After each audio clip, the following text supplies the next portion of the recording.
Merhaba, Sun Moon Tarot YouTube kanalıma hoş geldiniz. Bugünkü videoda evleneceğiniz kişi kim olabilir, nasıl birisi olabilir?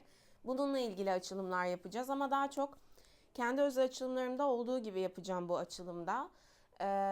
Bu hafta, bu arada bu hafta şimdi çok fazla duyuracağım şey söz konusu, hangisinden başlayayım? Önce yeni YouTube kanalım Güneş Ay Tarot'la. Tam olarak söylediğim gibi bakın, Güneş Ay Tarot'la. Yeni YouTube kanalımı takip edebilirsiniz. Benim tarot açılımlarım insanlar için daha çok kendi kişisel gelişim yolculuklarında mentorluk kalitesinde, mentorluk e, tadında.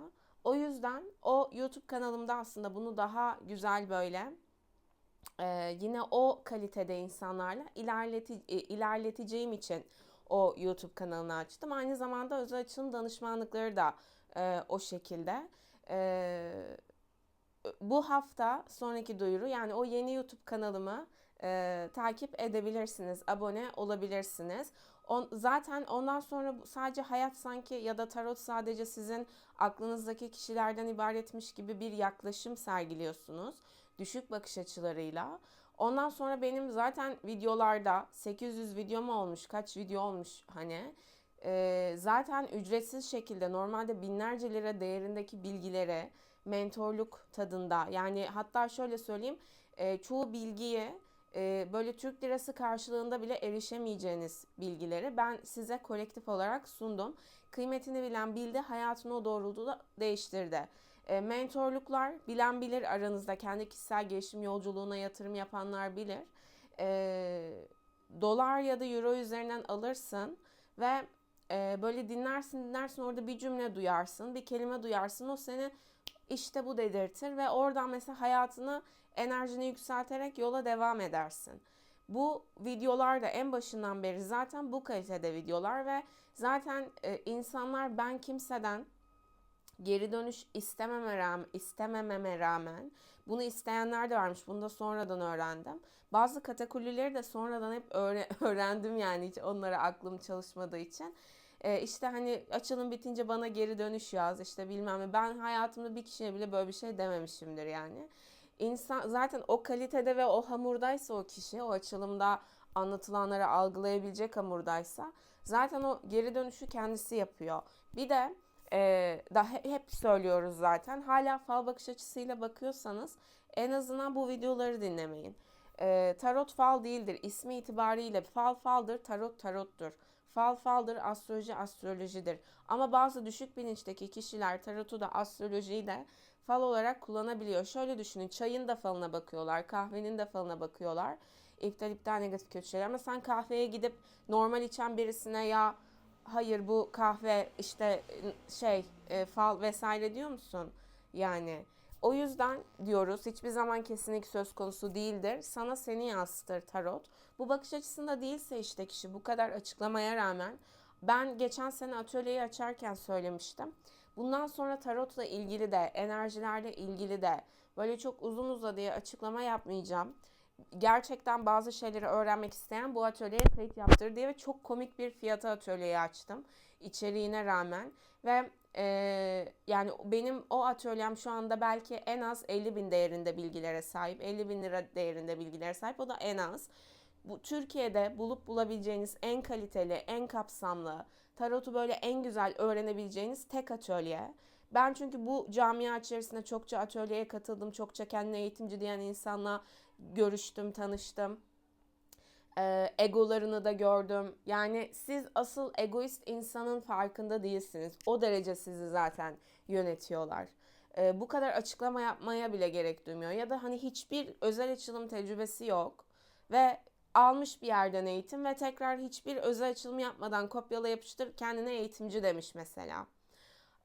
Yani yaptığım açılımlar zaten kolektif dışında bireysel aynı şekilde ortada. O yüzden bu atölyeye kayıt yaptırdığınızda bu paha biçilemez, bakın.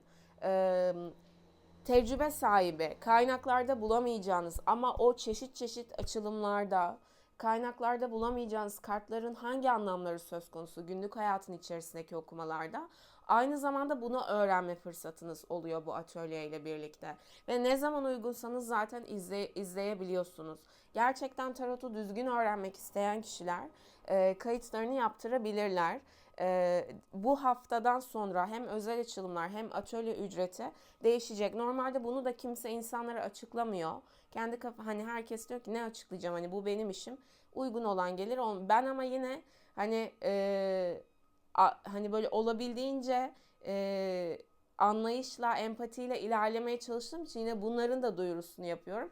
Ama buralar üzerinden bile bazı kişiler işte o değersizlik vesaireler üzerinden direnç gösterebiliyor. O da yani çok büyük kul hakkına giriyorsunuz. Çünkü bu kolektifte gerçekten hem kendini geliştirirken hem de bu kadar insanları geliştirmeye çalışan tarot camiasında diyeyim en azından benim kadar kimseyi ben görmedim şimdiye kadar. Ya sadece açılım yapıyor ve sadece izlenme onun için önemli. Gözlemlediğim insanlarda. Ve böyle kamera önünde çok tatlış tatlış gözüken ve özel hayatlarında aslında aşırı kıskanç, böyle kendinden başka kimse olmasın isteyen insanlar, özel açılım yapamayan insanlar mesela gözlemlediğim. O yüzden özellikle eğitim konusu, özellikle bir şey öğrenme konusu daha doğrusu. Bu eğitimden de ziyade tecrübelerimi paylaştığım o bilgilerin yanında ve siz bu bilgileri öğrenirken sadece mitoloji tabanlı, sadece astroloji tabanlı ya da sadece numeroloji tabanlı değil. Hepsinin olduğu şekilde öğreniyorsunuz. Hazır olmayı bazen insan, ben şimdiye kadar şunu gözlemledim. Benimle yolu kesişen insanlar hep hayatında böyle bir sıçrama yaşayacak insanlar oluyor. Ama çevresinde onu aşağı düşüren kişilerle ilgili böyle bir aydınlanma yaşayarak.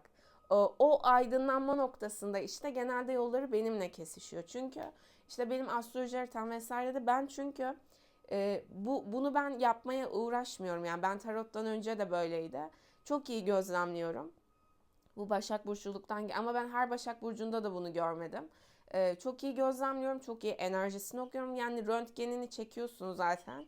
Ve hani tarot da orada daha onu kapsamlandıran bir araç oluyor aslında. O yüzden tarottan önce de böyleydi. Hayatında bazı yalanlardan artık sıyrılma aşamasında olan, kendi ışığını ortaya çıkarma aşamasında olan kişilerle bir şekilde hep yolum denk gelmiştir. Hani böyle sürpriz gibi olan, hani ne alaka burada bu kişiyle tanıştın, karşılaştın gibi, ama o kişi işte o sırada aslında bir şeye uyanması gerekiyorsa, gözünü açması gerekiyorsa, enerjisine sahip çıkması gerekiyorsa ben tarot bazında da kaç sene oldu, yani senelerdir bu alan içerisindeyiz artık biliyorsunuz. Gözlemlediğim gerçekten böyle uyanması gereken insanlarla denk getiriyor yani sistem. Allah çok şükür ki iyilikleri güzellikleri nasip eden Allah şükür olsun, ama uyanmak öyle her zaman çok nasıl diyeyim, yumuşak olmuyor işte.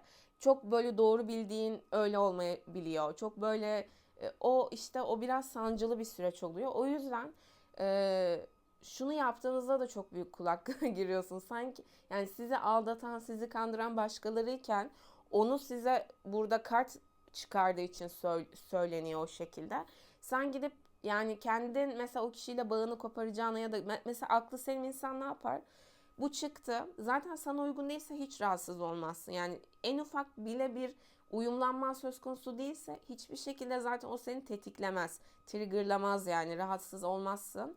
Ama e, uyumlanıyorsan da şunu de. Tamam, şu anda ben zaten böyle bir şeyler hissediyordum. Gözlemde kalıyorum.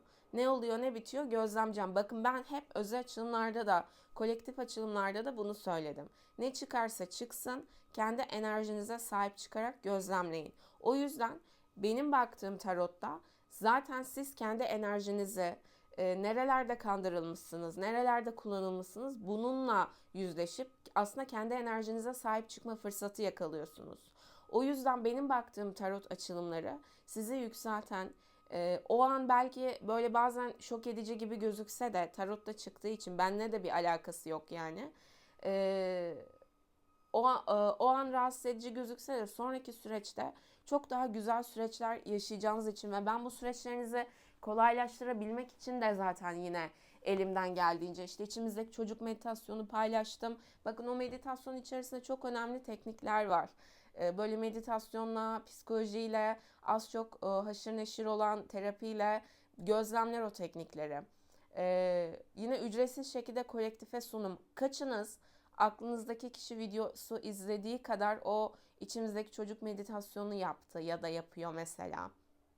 O yüzden kendinize bakmadan böyle dışarıya çamur atma olayından bir çıkın. Bu bile sizi emin olun çok güzel yerlere getirecek. Çünkü kul hakkına giriyorsunuz. Burada bir sürü kişiye kendi ışığını hatırlatan birisine çamur atmaya çalıştığında sen sadece o kişinin kul hakkına değil, o diğer yolu aydınlanan kişilerin de kul hakkına giriyorsun. Çünkü o kişi onlara da katkı sağlayan birisi. Tarot atölyemde de işte bu bakış açılarıyla ve çok daha ötesi, çok daha deriniyle 31 dersten bahsediyoruz. Yani hiç mesela astroloji bilmesen bile temel seviye bir astroloji bilgisine sahip olmuş olacaksın mesela bu atölyeden sonra.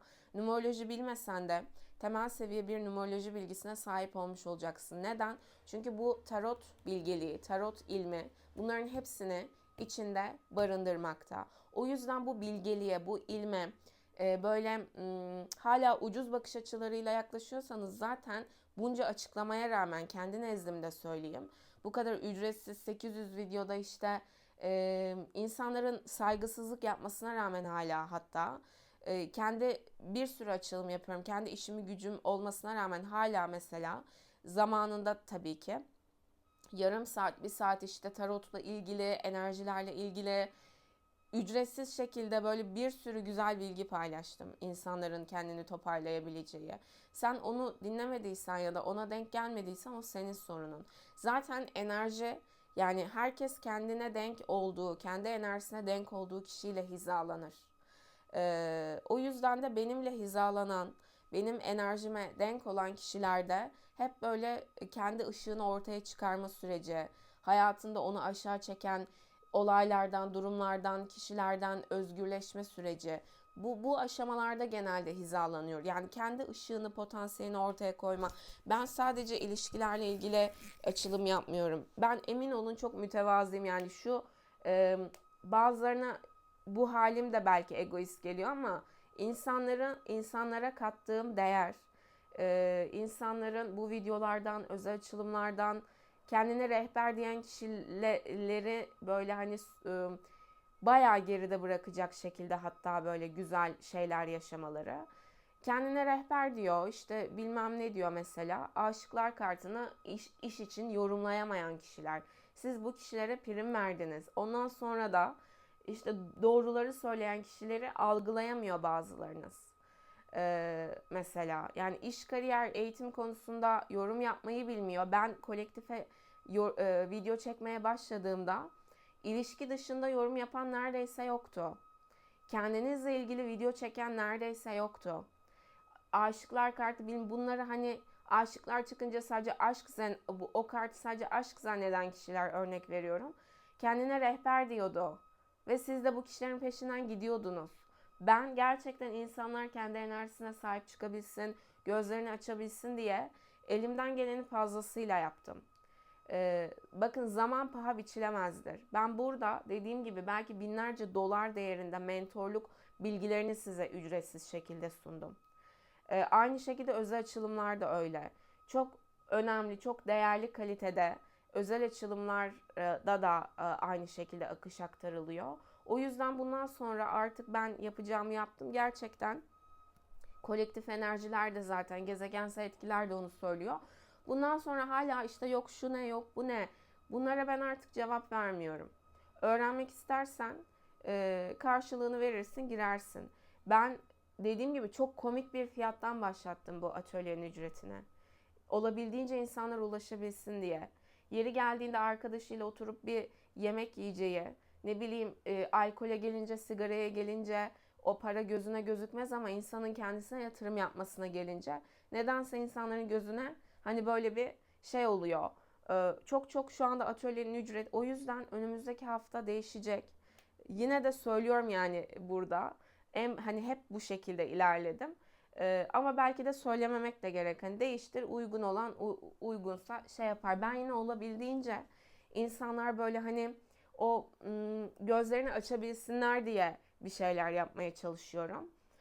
En başından beri. Ama burada sen değer görmezsen bu çabaya rağmen ya da bu bunu başka yerlerden algılarsın. O zaman o senin elinden alınır. Ve alındı da zaten değer bilmeyen kişiler için. O yüzden kişinin nasibi de kimden neyden nasipleneceği de kendi enerjisiyle çok doğru orantıda ilerliyor. Ve hazır olmayı başlamayın. Bazen hazır olmak başlamakla gelir. Geçen seneden beri bu atölye var. Zaten 31 ders. Yani zaten 31 dersten oluşuyor. Şu anda kayıt yaptırsanız, her gün bir ders izleseniz bile bir ay sonra tamamlamış olacaksınız atölyeyi. O yüzden ne kadar erken kayıt yaptırırsanız sizin için o kadar iyi. Ve şöyle düşünün. Bu tarot danışmanlıkları, benim özellikle verdiğim bu atölye, açtığım atölyenin önemi. Şöyle düşünün, bir yere gideceksiniz, bir yolunuz var. Ve siz o yolu yürüyerek de gitmeyi tercih edebilirsiniz. VIP bilet alıp o şekilde yolculuk yaparak da gitmeyi tercih edebilirsiniz. Yolu kimin nasıl gideceği, kendine kattığı, kendini layık gördüğü değerle çok doğru orantıda. O yüzden bundan sonra artık ben kimseyi böyle yakasından tutup kaldırmaya çalışmayacağım. Çünkü değeri bilinmiyor. Üzerine bir de küfür yiyorsun yani. Hiç gerek yok. Zaten herkes kendi hayatında yaşıyor bir şeyleri yani. Üzerine bir de burada kendin böyle binlerce lira harcadığın bilgileri insanlara ücretsiz sunuyorsun. Üzerine bir de küfür yiyorsun. Yani yediğiniz kul hakkının haddi hesabı yok. Ve o yüzden de direkt düşürülüyorsunuz. Ben de artık o sınırı daha şu şekilde ayarlıyorum. Daha mentorluk kalitesinde. Gerçekten böyle söylenileni anlayacak kişilerle, ki ben adına bunu demesem de, ben adına mentorluk demesem de, rehberlik demesem de kişiler zaten en başından beri hep bu kalitede hizmet aldıklarını zaten kendileri söylüyordu. Bazen siz kendinize söylemeseniz de insanlar zaten yani aldıkları hizmet üzerinden zaten çok net yansıtır neyin ne olduğunu. O yüzden böyle benim kadar insanlara hizmet vermemiş böyle kişilerin kendine işte eğitimci, mentor, rehber vesaire demesi bana gülünç geliyor açıkçası. Ama şöyle bir şey var. O kişilerle de demek ki bazı kişiler işte belki ya kandırılacak ya belki bir şey öğrenecek, bilemeyiz. O yüzden olabildiğince evet, bir taraftan kendi enerjine sahip çıkacaksın ama bir taraftan da herkesin de kararına saygı duymakta zorundayız. O yüzden bu atölye çok çok değerli. Aynı zamanda danışmanlıklar da öyle zaten.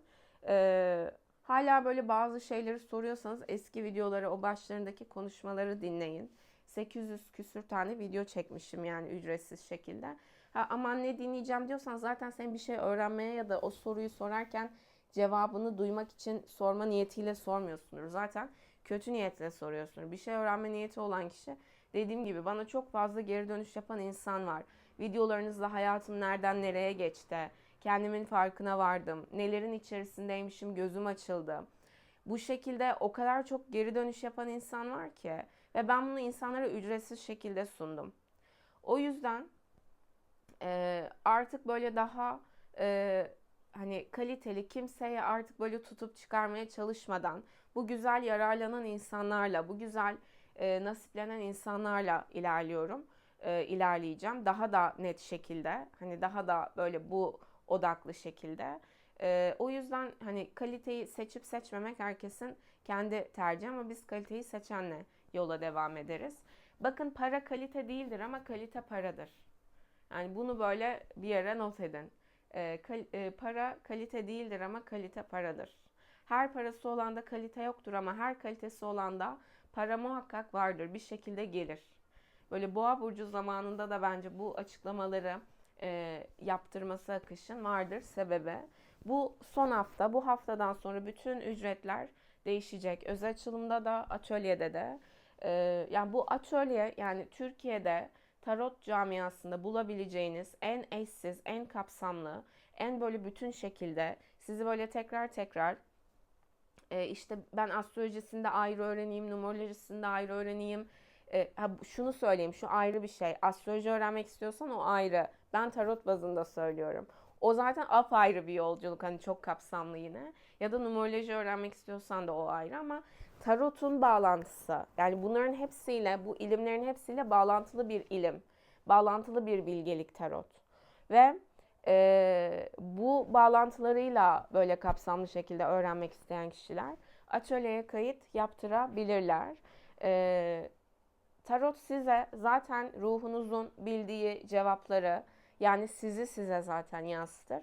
Ama sen ne kadar kendinden uzaklaştıysan o kadar rahatsız olursun o cevaptan.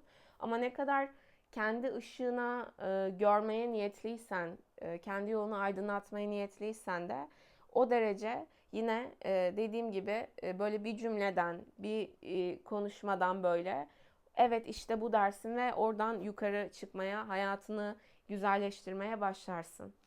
Bu duyuruları da yaptık. Yeni YouTube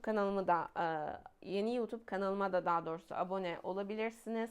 Orada da böyle çok güzel açılımlar yapacağız. Ve dediğim gibi aklınızdaki kişi söz konusu olunca koşa koşa izliyorsunuz. Kendinizle ilgili açılımlar olduğu zaman falan böyle.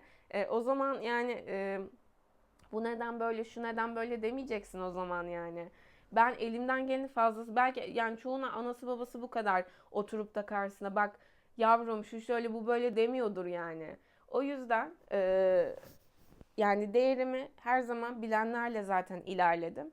Bundan sonra bu daha da ilerleyecek. Yani bu değer enerjisi daha da yükselecek. Hem o değeri bilenlerin enerjisi daha da yükselecek. Hem benim enerjim, ben burada hani daha da onu zaten yüksekti. Daha da onu bu işe yansıtarak ilerliyor olacağım. Hala böyle fal kafası. Ben böyle fal diyen ve fal olarak bakan kişilerin de çok büyük karmaya girdiğini düşünüyorum. Böyle bir ilmi hala böyle fal adı altında küçülterek insanların aslında algılarıyla oynadıkları için.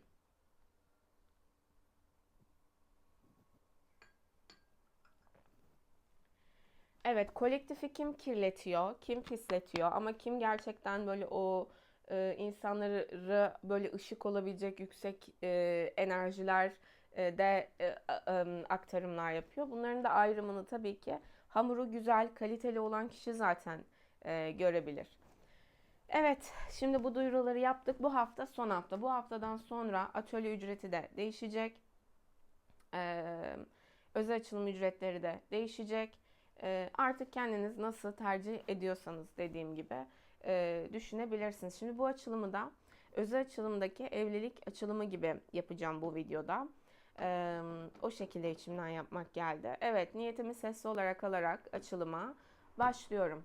Evet, Allah'ın rahmeti, merhameti, kolaylaştırıcılığı, sevgisi, korumasıyla, kolaylıkla, sağlıkla, saatle, kolaylıkla, sağlıklı, saatli şekilde sevdiklerimin de tüm kedilerin, tüm köpeklerin, tüm kuşların, tüm doğanın ve hayvanların da Allah'ın rahmeti, merhameti, kolaylaştırıcılığı, sevgisi, korumasıyla kolaylıkla, sağlıkla, saatle, kolaylıkla, sağlıklı, saatli, uzun ömürlü, mutlu, huzurlu, güvenli, güvenlikli, güvenli yaşadığı şekilde en iyi, en doğru bilgileri kalbinde, ruhunda, enerjisinde, davranışlarında, yaşam şeklinde, yaşayış şeklinde, davranışlarında, tüm kedilere, tüm köpeklere, tüm kuşlara, tüm dağ ve hayvanlara karşı sevgi, saygı, merhamet barındıranlar ve bu dünyada tüm kedilere, tüm köpeklere, tüm kuşlara, tüm dağ ve hayvanlara karşı sevgi, saygı, merhametle davranarak yaşayanlar ve yaşamaya çalışanlara niyetle yapacağım açılımlar olacak. Allah tüm dünyada, tüm her yerde, tüm enerjisel boyutlarda, tüm boyutlarda, tüm olasılıklarda, tüm zamanlarda, tüm dünyada, tüm her yerde, tüm kedileri, tüm köpekleri, tüm kuşları, tüm dağ ve hayvanları, rahmeti, merhameti, kolaylaştırıcılığı, sevgisi, korumasıyla, kolaylıkla, sağlıkla, saatle, kolaylıkla, sağlıklı, saatli, uzun ömürlü, mutlu, huzurlu, güvenli, güvenlikli, güvenli şekilde yaşatsın.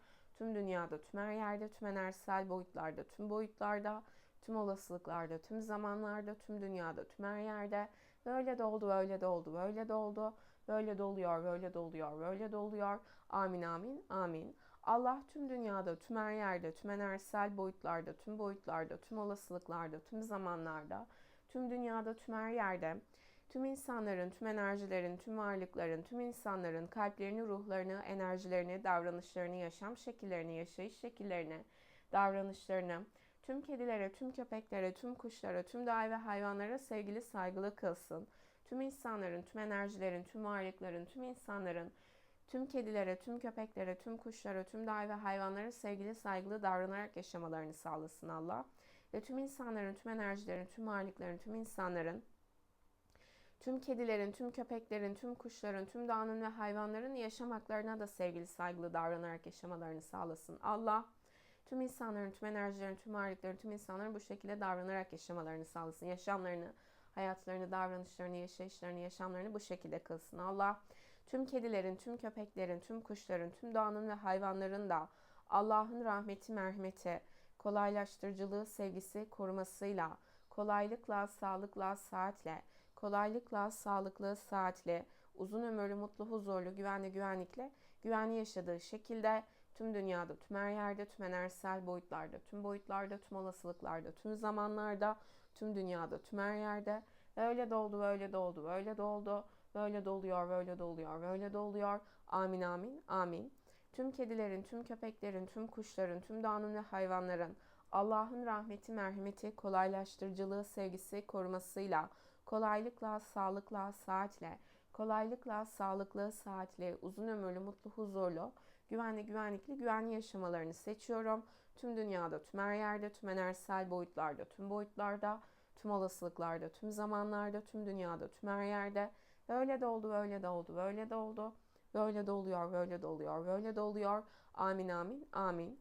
Tüm kediler, tüm köpekler, tüm kuşlar, tüm dağ ve hayvanlar Allah'ın rahmeti, merhameti, kolaylaştırıcılığı, sevgisi, korumasıyla, kolaylıkla, sağlıkla, saatle, kolaylıkla, sağlıklı, saatli, uzun ömürlü, mutlu, huzurlu, güvenli şekilde yaşıyorlar. Tüm dünyada, tüm her yerde, tüm enerjisel boyutlarda, tüm boyutlarda, tüm olasılıklarda, tüm zamanlarda, tüm dünyada, tüm her yerde. Öyle doldu, öyle doldu, öyle doldu. Böyle doluyor, böyle oluyor, böyle doluyor. Amin, amin, amin. Evet, güzel niyetlerimizi aldım.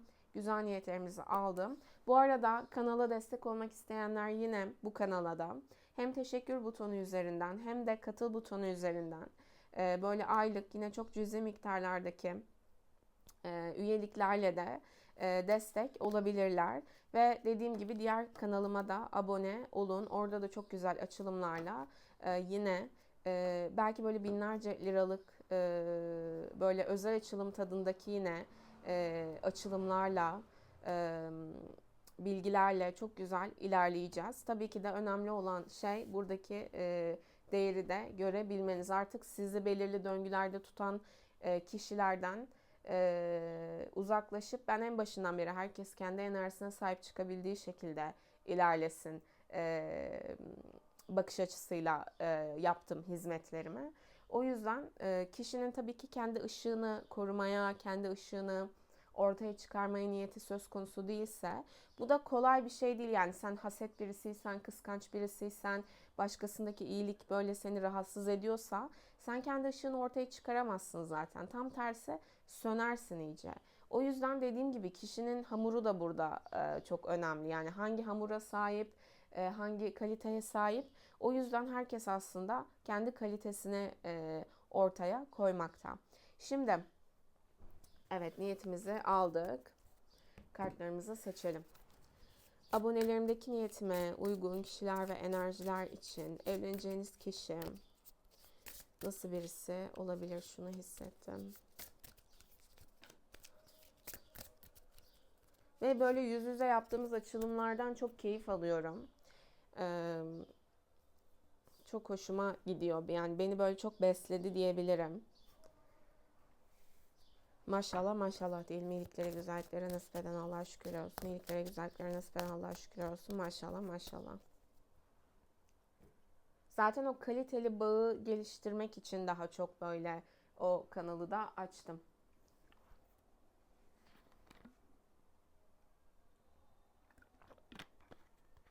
Zaten o kaliteli bağ her zaman gelişiyor ve ilerliyor ama orada daha böyle gördüğünüz şekilde diyebilirim.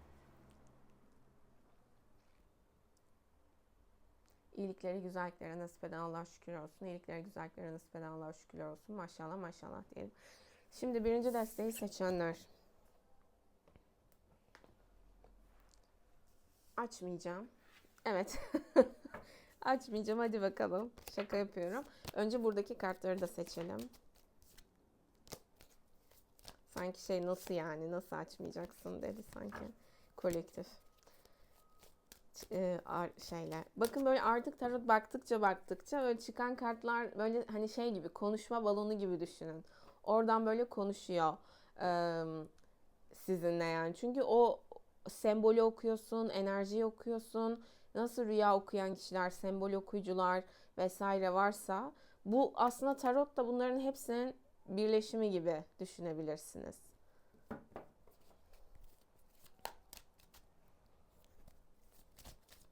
Evet, şimdi o yüzden bu atölyeye kayıt yaptırdığınızda sadece evet tarot öğreneceksiniz ama tarotun yanında astroloji, numeroloji, mitoloji, bunların da yanında aslında kendi hayatlarınızı böyle daha derin bakış açılarıyla, daha böyle manevi bakış açılarıyla da okuyabilmeyi öğreniyor olacaksınız.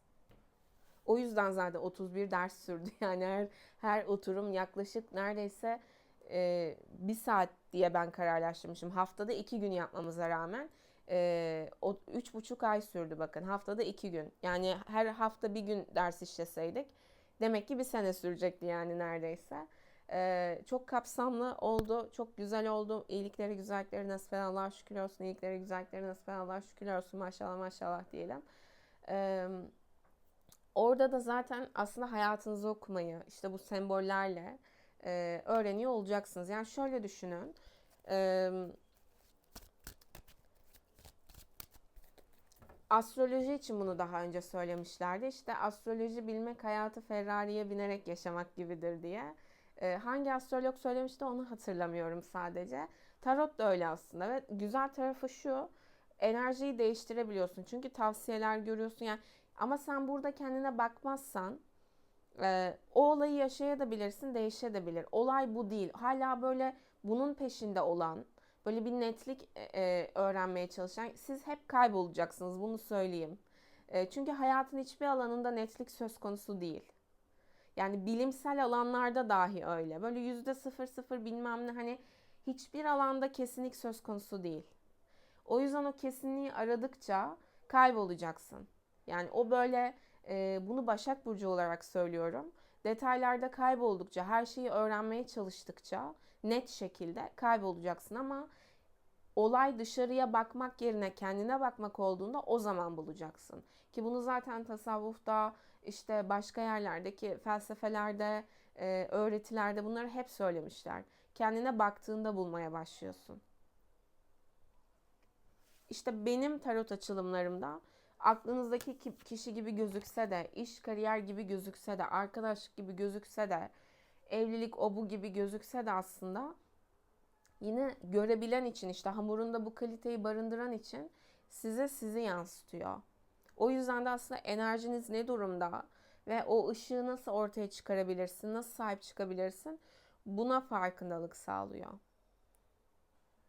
Ama dediğim gibi yani bazen görürsün, bilmene rağmen de yaşarsın, yaşayarak öğreneceksindir. Ama bildiğin için belki yine bir tık yumuşatır o seni. Hani o yüzden herkese göre farklı farklı işte. Herkesin kendi hamuruna, kendi potansiyeline, kendi kalitesine göre. Evet, şimdi devam edelim. Birinci desteği seçenler. Abonelerimdeki niyetime uygun kişiler ve enerjiler için başlat, artık bir başlangıç yap. Başta da söyledim. Hazır olmayı bekleme. Bazen başladıktan sonra hazır olursun.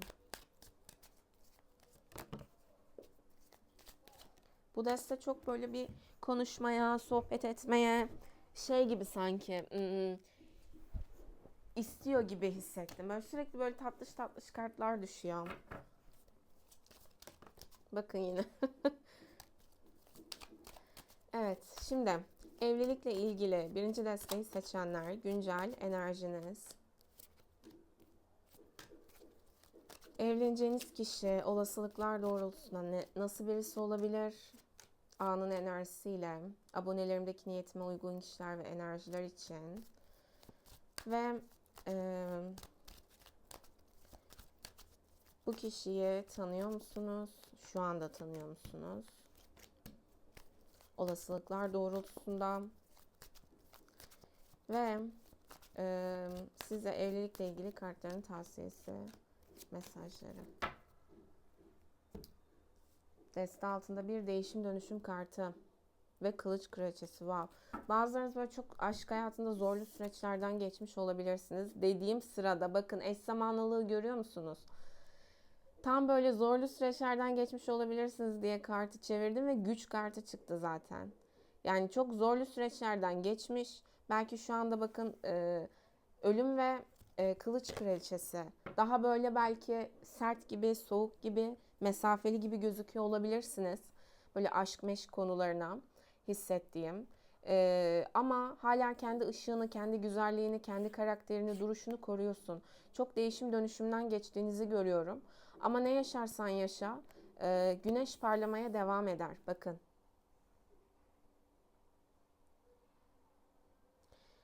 Seni kaybedenler üzülsün.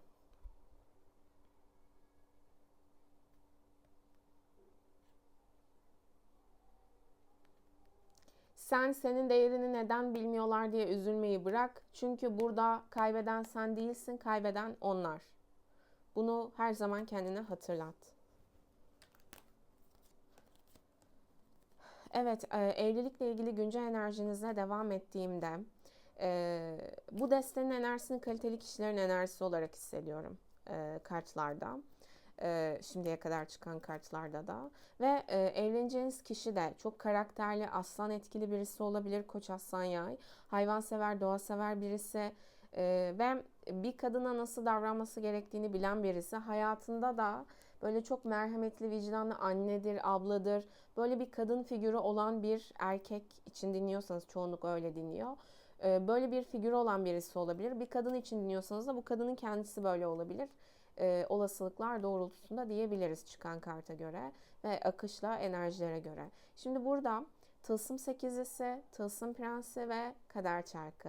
Şimdi evlilikle ilgili güncel enerjiniz, belki siz diyorsunuz ki işte work work work, hani aşk, hani nerede ilişki falan, böyle diyor olabilirsiniz. Daha çok belki kendi kişisel gelişiminiz, kariyeriniz, iş hayatınız, bunlara odaklandığınız, işte yatırım öğrenmek olabilir, değerinizi artırmak olabilir, yeni şeyler öğrenmek, yeteneklerinizi çoğaltmak ve onun üzerinden işte hayatta var olmak, para kazanmak, ama işte o yeteneklerinizle insanlara da katkı sağlamak. Sanki böyle süreçlerden geçiyorsunuz gibi daha çok gördüğüm. Ama kartlar diyor ki sen kendine odaklandığın için kendi yeteneklerini çoğaltmaya, bununla var olmaya, ya ben burada şunu da hissettim. Ben mesela tarot bakmadan önce tarottan çok kaçan bir insandım. Ve şeydim, hani nasıl diyeyim, he he falan he he falan diyordum. Ve bunu çok anlatmadım. Aslında ben kendi yaşadığım böyle mistik gibi gözüken şeyleri anlatsam belki böyle daha böyle, hani ben çok reklam olayına çok şey değilim hani. Zaten onu, ama bazen onu da yapmak gerekiyor işte. O da bir şey aslında. Yapılması gerekiyor yani. O işte reklam, hani o güzellikleri göstermek, bundan utanılmamalı. Yani insanlar kendi çirkinliklerini gösterirken ya da yarımız kadar bile bir şey yapmamışken onu böyle büyütürken utanmıyor da. Yani onun belki kaç katı güzel şeyler ortaya koymuşken hayli hayli utanmamak gerekiyor. Çekinmemek gerekiyor aslında. Böyle yaşadığım bazı mistik süreçleri anlatsam belki şu anda çok daha fazla takipçim vesaire de olabilirdi. Ama çok, ben insanların onun üzerinden değil, gerçekten yaptığım hizmetleri anlayabiliyorsa, hani o enerji o kaliteyle uyumlanabiliyorsa, şekilcilikten uzaksa, hani o şekilde ilerleyelim diye tercih ettim şimdiye kadar. Ve o şeyi de oturttuğumuzu düşündüğüm için de zaten şimdi artık daha da o kaliteyle ilerleyerek devam ediyoruz.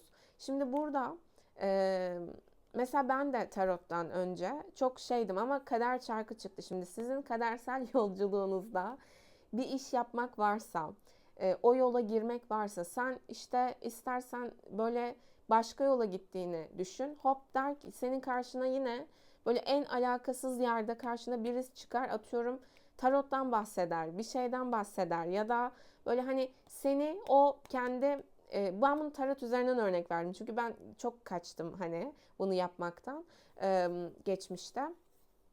Kaçtığın ama ruhunun yani senin kadersel sürecinde, ruhsal sürecinde bunu öğrenmek var. Bu konuda yeteneklerini geliştirmek var. Bu konuyu ortaya koymak var ve sanki daha çok böyle bununla ilgili bir süreçten geçiyorsunuz. Ama kartlar şunu söylüyor.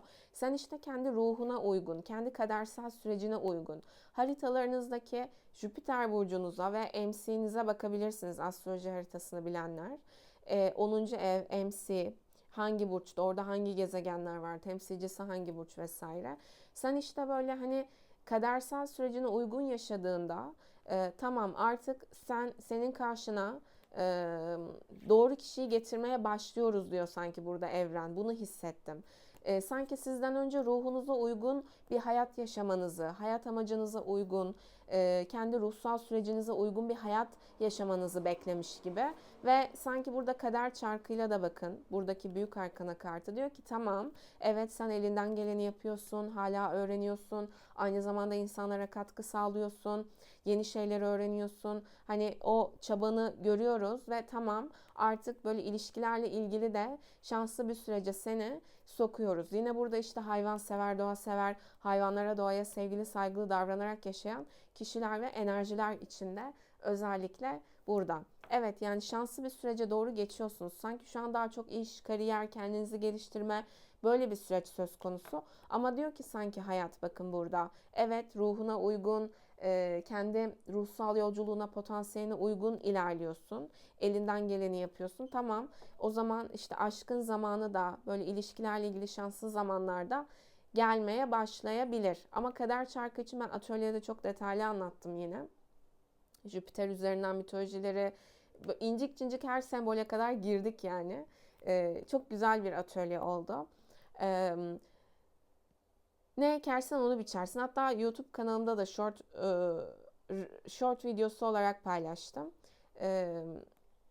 Kalbin neyse, niyetin neyse, kaderin o doğrultuda şekillenir. İşte siz de burada kendi nasıl diyeyim, ruhsal potansiyelinize uygun yaşadığınız için, artık kaçmadığınız için, işte öğrenmeye, emek vermeye açık olduğunuz için burada. Tamam, evlilikle ilgili de şanslı bir değişim, böyle şanslı süreçler karşına çıkmak üzere diyor kartlar. Yani ilişki ve ciddi ilişki ve evlilik doğrultusunda hayat, aslında siz evlilik için çabalamamanıza rağmen, işte ne diyorum, bakın baştaki konuşmaya çıkıyor yine. Kendine dönen buluyor. Kendini geliştirmeye çalışan, kendine yatırım yapan, dediğim gibi bir alkol, bunu yargıladığım için demiyorum. Herkesin kendi tercihi ama ne bileyim, bir arkadaşlarıyla oturduğunda işte 50 bin lira, 80 bin lira hesap ödemek kimsenin gözüne gözükmüyor. Ama bir tarot atölyesi 31 dersten oluşuyor mesela. Orada deli gibi emek, deli gibi de demeyeyim de yani ne kadar emek verilmiş mesela. Ondan sonra işte bilmem ne, şu para bu para, şu para bu para. Sen hani bomboş şeylere çok daha katı katını ödüyorsun işte. Çünkü bu kişiler hala Matrix'ten çıkamamış. Hala illüzyonlar içerisinde. Hala böyle dışarı, tabii ki de eğlencenin de zamanı var ama sen mesela işte dediğim gibi kişinin seçimleri belirliyor hayatını. Yani seni bomboş şeylerde tutacak şeylere sen çok daha fazlasını harca. Ondan sonra insanlar kendi kişisel gelişimlerine yatırım yaptıklarında da ebele hübele de, yani herkes kendi seçimi doğrultusunda yaşıyor bu hayatı. İşte burada da kendine yatırım yapan, burada kişinin karşısına evlilikle ilgili hayat görüyor çabasını diyor. Kendini ne kadar geliştirmeye çalışıyor. Böyle hani kendi yeteneklerini, ışığını ortaya koy, sorumluluk alıyor ve bunu böyle hani insanlara da katkı sağlamaya çalışıyor. Kendi hayatında da böyle bu doğrultuda emek veriyor. O yüzden şanslı süreçleri artık onu, ilişkilerle ilgili de hayat geçiriyor diyor bakın kartlarda. Yani şöyle söyleyeyim, hani biraz abiyane tabir olacak ama olay koca peşinde koşmak değil. Yani çoğunuz zaten benle enerjisel olarak hizalanıyorsanız böyle değilsinizdir zaten ama arada sırada tek tük çıksa da böyle kişiler de gözlemliyorum. Kendine baktıkça insan işte zaten hayat yolculuğuna ve ruhsal o yoluna uygun davranıyorsa hayat ona zaten ha tamam şimdi hazırsın, geliyor gelmekten o kişi diyor zaten. İşte sanki siz de böyle bir eşiktesiniz gibi gözüktü. Böyle bir şanslı süreçtesiniz gibi gözüktü. Ama dediğim gibi Burada yani tılsım sekizlisi ve tılsım prensi kendine yatırım yapan, kendi kariyeri, işi, kendini var etmek, ışığını ortaya çıkarmak, hayvansever, doğa sever, hayvanlara, doğaya sevgili, saygılı davranarak iş hayatında, günlük hayatında bu şekilde emek verenler için bu şanslı süreç söz konusu diyor kartlar evliliklerle ilgili güncel enerjinizde. Evet, şimdi nasıl birisi girebilir? Ay, çok güzel çıktı. Maşallah maşallah diyelim. Şimdi geliyor, gelmekte olan demiş miydim az önce? Şimdi heyecanlandım, bir dakika.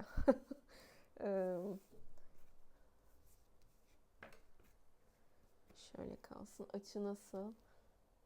Bu açı kendi kendine yakınlaştırdığımda kartı galiba şey yapıyor. Bulanıklaştırıyor. Şimdi iyi ki gördüm yani. Önceki videoda da sonlara doğru bulanıklaştırmış, sonradan gördüm. Şimdi burada şu sizin güncel enerjinizi karıştırmayın. Şimdi burada kim girebilir? Yani daha doğrusu konuşamadım heyecanlı. Bakın ne kadar kadersel kartlar çıktı, görüyor musun? Bu senin yine biraz şey olacak. Bu senin kocan diyor sanki. Hayır. Çok böyle şey olacak. Ne kezbanvari bir anlatım olacak ama çok böyle o şey çıktı. İşte bak, sen koca meraklısı olmadığın için, hani hayal yatıp kalkıp bunun için değil, gerçekten kendine de yatırım yaparak kendinin de farkında olarak ilerlediğin için diyor kartlar. Burada gördüğüm kadersel olarak bir enerji söz konusu burada gördüğüm olasılıklar doğrultusunda. Şimdi şöyle, bu kişiye ben tanıma etkinizi görüyorum. Zaten buradaki tılsım ikilisi ve burada tanıyor musunuzdaki mahkeme kartıyla da gördüğüm, tanıdığınız, yine bakın güç ve güç, başka desteler görüyor musunuz? Maşallah maşallah diyeyim. Şimdi sen burada bak, akış ne kadar güzel, ne kadar temiz. Maşallah maşallah. İyilikleri, güzelliklere nasip eden Allah'a şükürler olsun. İyilikleri, güzelliklere nasip eden Allah'a şükürler olsun. Maşallah maşallah diyelim. Sen bu kaliteye uygunsan zaten hizalanırsın ve söylenileni anlarsın. Hani değilsen o senin, o sen kendine göre, hani herkesin kendi süreci.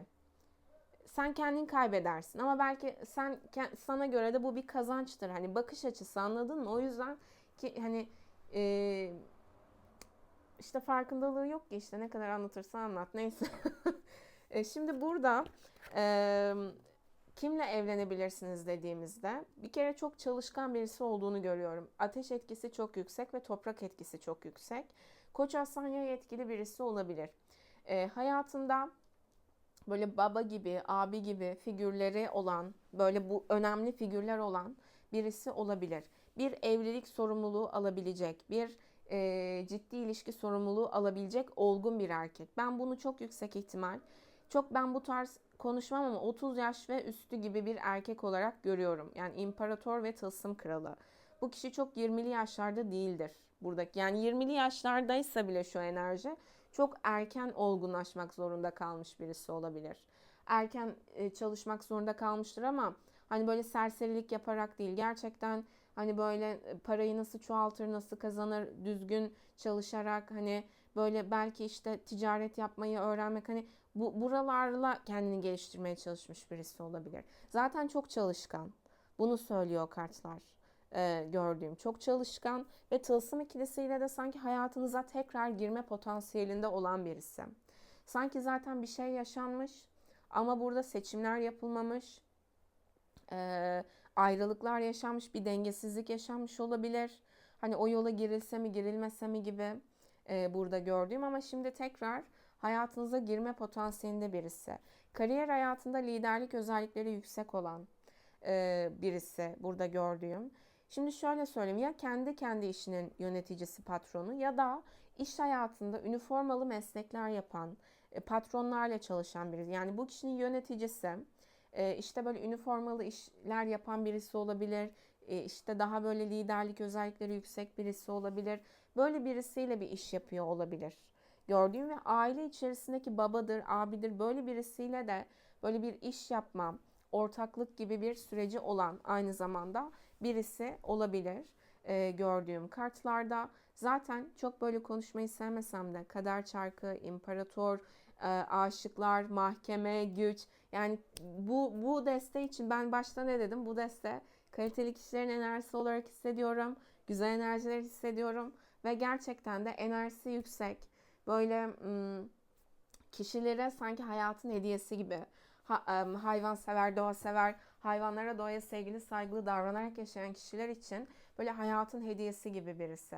Sorumluluk sahibi, böyle şey görüyorum, böyle duruşu eril eril, böyle hani bunu kabadayılıkla falan karıştırmayın şimdi, hani nasıl diyeyim, böyle bir duruşudur, böyle bir omuzlarının genişliğidir, hani böyle bir, hani o erilliği duruşundan hissedersin. Bu eril enerjide bunu görüyorum ben kartlarda. Kendi ailesinin de sorumluluğunu almış birisi.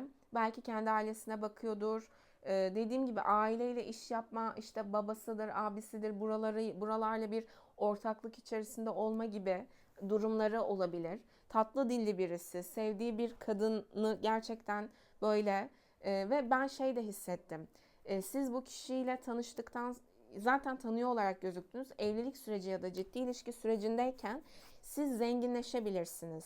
Yani sizin aile hayatınız, köklerinizle ilgili olan süreçleriniz, bunlar şifalanabilir. Yani haritalarınızda belki bunlar üzerinden size olumlu etki eden birisi olabilir. Her şey haritalar üzerinden baktığınızda da astroloji bilenler bilir. Bir kişi vardır. Hani öyle bir etki yapıyordur ki seni zenginleştiriyordur. O kişiyle tanıştıktan sonra sen o kişiye para veriyor gibi gözükürsün ama sana daha çok gelir mesela. Ya da böyle bir kişi vardır, seni güzelleştiriyordur, işte Venüs'ü birinci evine düşüyordur, bilmem ne oluyordur gibi gibi. Yani bunlar üzerine değerine değer katıyordur ya da bunlar üzerinden düşünebilirsiniz. Bu kişide de özellikle böyle geçmişte aile içerisinde yaşadığınız değersizlikleri şifalandırması, ee, ondan sonra maddiyatla ilgili sanki böyle dengesizlik, ikilemlerinizi şifalandırması. Yani böyle hayatınıza bolluğu, bereketi, zenginliği ve aile kavramı ile ilgili şifalanmayı getirebilecek etkide, işte astrolojik etkisi vesaire bu doğrultuda olabilir kendisinin gördüğüm. Zaten çok sağlıklı bir eril enerji. Sorumluluk sahibi, çalışkan.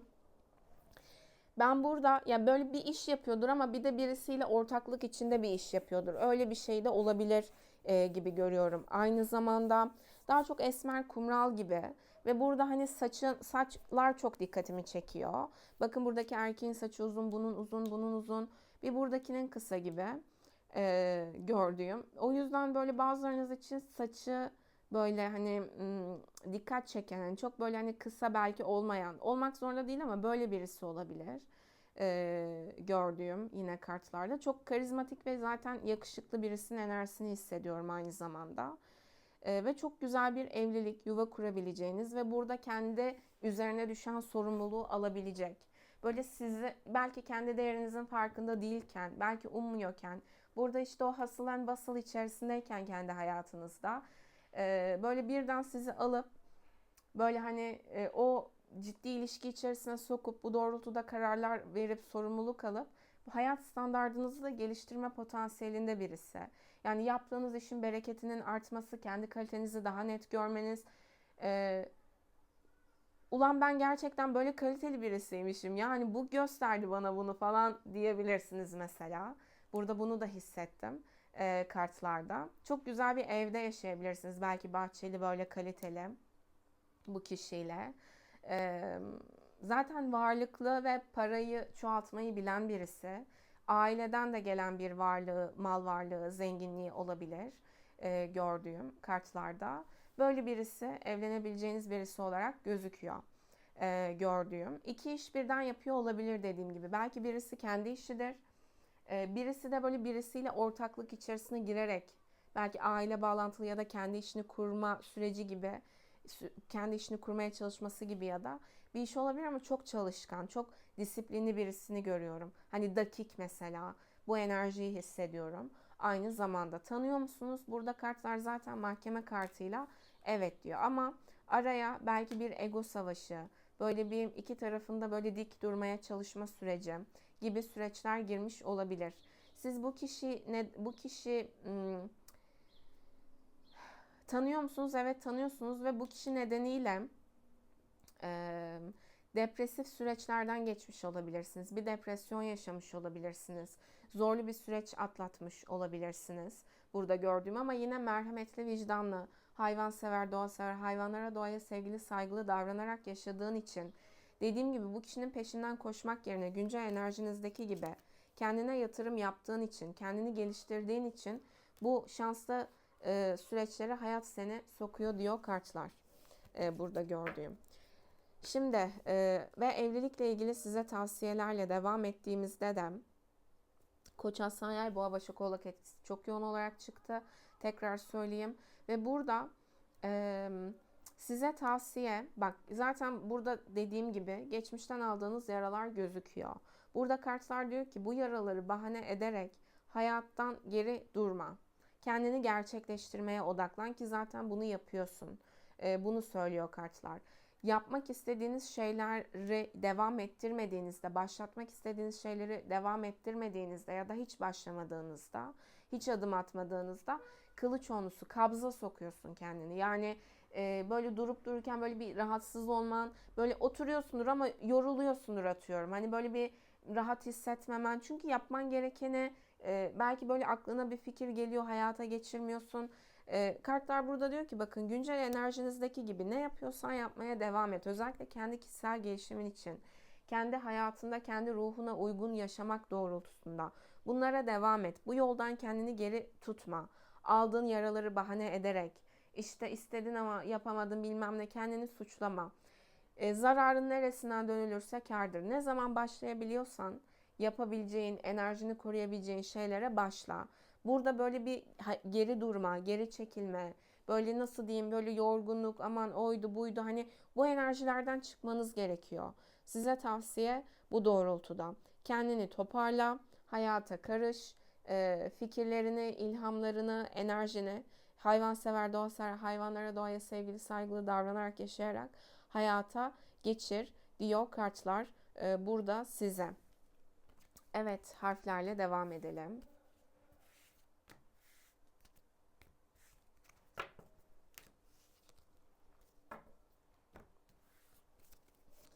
Özel açılımlarda da aynı bu şekilde bakılıyor.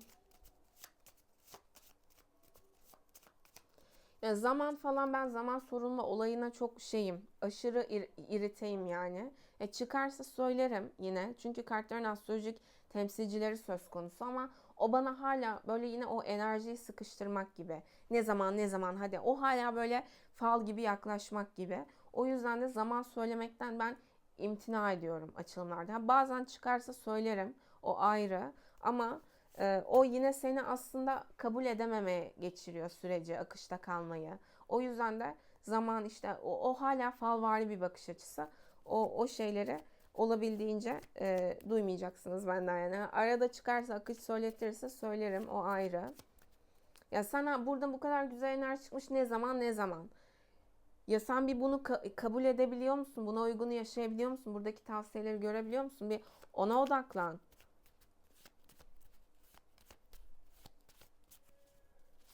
Evet, şimdi harflerle devam ediyoruz. H harfi, İ, yumuşak G, N, P, Ç, L, K, G ve R harfleri çıktı. Evet,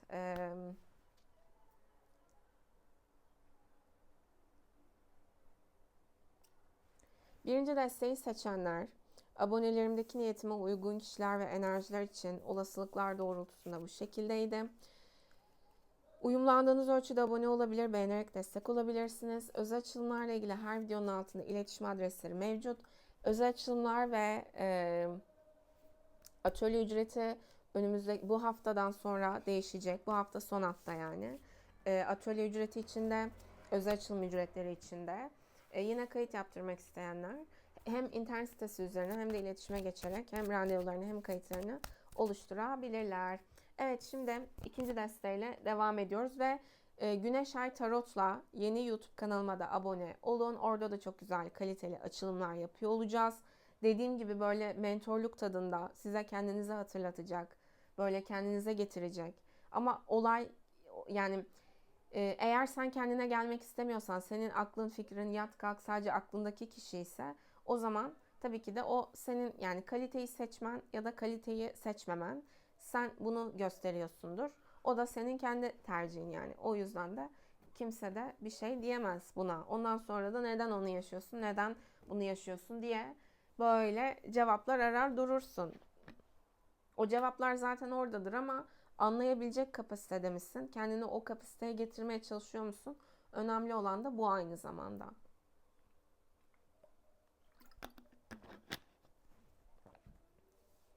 İkinci desteği seçenler, abonelerimdeki niyetime, uygun kişiler ve enerjiler için, evlilikle ilgili güncel enerjiniz, şunu hissettim. Evleneceğiniz kişi nasıl birisi olabilir? Ve tanıyor musunuz bu kişiyi şu anda? Which one? Şu mu, şu mu, şu. Ve size kartların evlilikle ilgili tavsiyesi, mesajları. Evet. İkinci desteği seçenler, abonelerimdeki niyetime uygun kişiler ve enerji için. Bir forgiveness kartı çıktı. Hayatınızda şu anda ne yaşadıysanız aslında enerjinizi ve auranızı koruma aşamasında olduğunuz bir süreçten geçiyor olabilirsiniz. Bakın burada şelale var ve auraları görüyorum. Aura renklerini görüyorum. Enerjileri görüyorum. Burada kartlar şunu söylüyor. Forgiveness affedicilik demek Türkçesi ama daha derin baktığımızda şunu görüyorum. Artık salmak aslında. Kim ne yapmış, ne etmiş, enerjini. Bak burada ışık saçıyor, görüyor musunuz? Bakın Güneş Ay Tarot'la YouTube kanalımda yaptığım açılımlar, son videolarda yaptığım açıklamalar ne kadar doğru orantıda. Artık kendi kalitesini bilenin yükseldiği, hayatında kaliteli seçimler yapmayı bilenlerin yükseldiği süreçler söz konusu. Hayvansever, doğa sever, hayvanlara, doğaya sevgili, saygılı davranarak yaşayan kişilerin o cennet enerjisine, hayvanların, doğanın sağlıklı, saatli, uzun ömürlü, mutlu, huzurlu, güvenli, güvenlikli, güvenli yaşadığı şekilde tüm kedilerin, tüm köpeklerin, tüm kuşların, tüm doğanın ve hayvanların Allah'ın rahmeti, merhameti, kolaylaştırıcılığı, sevgisi, korumasıyla, kolaylıkla, sağlıkla, saatle, kolaylıkla, sağlıklı, saatli, uzun ömürlü, mutlu, huzurlu, güvenli, güvenlikli, güvenli yaşadığı şekilde cennet boyutunu yaşadıkları enerjiler söz konusu. O yüzden burada da artık sen işte kim hak etmiş, kim anlamış, kim anlamamış, kim ne demiş, o karanlık enerjiler uzaklaşıyor bak senden. Artık sen güneşin doğuyor, ışığın doğuyor. Sen kendin, özün doğuyor. İçimizdeki çocuk meditasyonu yapabilirsiniz. Burada ya da belki bazılarınız zaten o meditasyonu yapan kişiler olabilir. Ve onunla birlikte de hayatınızda çok güzel güzel şeyler yaşamaya başlamış olabilirsiniz. Burada gördüğüm kartlarda. Artık sen ışığına sahip çıkıyorsun. Senin değerini bilmeyen kişilerin enerji alanına, aurana, hayatına zarar vermeye çalışmaları. Sen ne yollardan geçtin, neler neler yaptın. Bunları görmeyip kendi düşük bakış açıları, o karanlık yerleriyle ışık saçıyorsun diye işte o karanlıklarından dolayı rahatsız olup sanki sen hiç zorluk yaşamamışsın gibi, hiç böyle kötü şeyler yaşamamışsın gibi saldırmaları, hasetlikleri ve kıskançlıklarını bak, onlar uzaklaşıyor artık senden. Çünkü sen artık saldın onları. Sen kendi ışığına odaklandın. Burada o yüzden ışığını saçıyorsun. O yüzden korunma enerjisi, özellikle hayvansever, doğasever kişiler ve enerji için auranızın, çakra enerjilerinizin toparlanması, enerjinizin kendine gelmesi, bunu da hissettim. Ve sizin hayatınıza girecek kişi de burada. Böyle bir belki nasıl diyeyim, böyle birçok şeyi geride bıraktıktan sonra böyle bir yenilenme aşamasındayken hayatınıza girecek olabilir. Daha doğrusu evleneceğiniz kişi, buna bakıyoruz olasılıklar doğrultusunda. Ve şimdi tanıyor musunuz diye bakacağız ama affedicilik enerjisiyle çıktığı için burada geçmişten birisi de olabilir. Şimdi bunu netleştirecek şey buradaki kartlar. Ama geçmişten kişi değilse de kendi hayatında, dediğim gibi.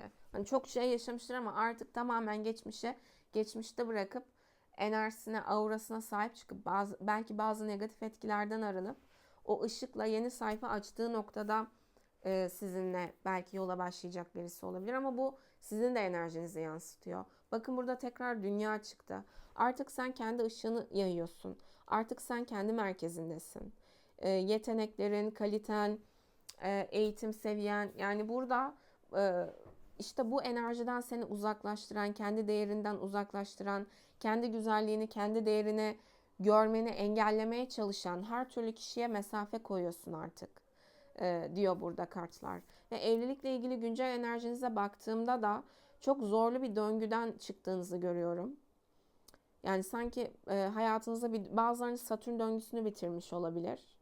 Burada gördüğüm işte bu Satürn balık olanlar özellikle, ya da işte kova olabilir, oğlak olabilir. Yani böyle yakın süreç içerisinde geçtiğimiz senelerde böyle Satürn döngüsünden çıkmış kişiler olabilir bu desteği seçenler. Burada gördüğüm. Ya da geçmişte ilişkilerle ilgili çok sınanmış, belki boşanmış, ayrılmış bu tarz kişiler de olabilir. Artık o sayfalar kapandı. Sen kendi enerjin, kendi merkezin, bunun ne kadar önemli olduğunu anladın. Ve evlilikle ilgili güncel enerjinize baktığımda şu anda belki nasıl olacak, kim olacak, kim gelecek ki? Böyle hani belki birilerinden hoşlanıyor olabilirsiniz. Hani ya da nasıl diyeyim, sizden hoşlanan kişiler olabilir. Burada gördüğüm belki fiziksel mesafe, başka şehir, başka ülke gibi ya da sosyal medya üzerinden. Ama tam olarak şey görüyorum. Hani nasıl olacak ki? Hani olur mu ki? Sanki daha çok böyle enerjidesiniz ama çok zorlu bir süreci duygusal açıdan da hani olaylar bazında da tamamladığınızı söylüyor kartlar. Şu anda bilmiyorsun belki ama artık o yeni başlangıçlara doğru geçtiğin bir süreç içerisindesin diyor kartlar size.